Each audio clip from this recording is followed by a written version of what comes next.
สวัสดีครับผมเจมินานะครับแล้ววันนี้คุณจะมาตามติดชีวิตผม1 วันกับการทำงานกับคอนเทนต์คู่นะครับปกติแล้วเนี่ยผมเป็นคนตายง่ายมากนะครับแล้ววันนี้เนี่ยต้องใช้สายการเงินด้วยเอาเป็นว่าจะเป็นยังไงนะครับหรือว่าวันนี้เนี่ยผมจะผ่านไปได้หรือไม่นะครับก็ต้องไปดูกันเลยนะครับ let's go ครึ่งวันแล้วนะครับไปต่อกันเลยสบายมากแบบนี้ทั้งวันก็ยังไหวไม่คิดเลยนะครับว่ามันจะนานขนาดนี้นะครับความสบายตาเนี่ย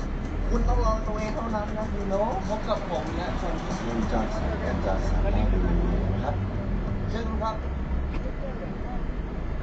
รีวิวกินหมูกระทะที่บ้านค่ะหมูหมดแล้วแซลมอนก็หมดจอดด่วนจดที่โลตัสช็อปออนไลน์ส่งทันทีฟรีไม่มีขั้นต่ำหมดรีบจดด่วนส่งทันทีฟรีไม่มีขั้นต่ำเรียบร้อยดีนะครับ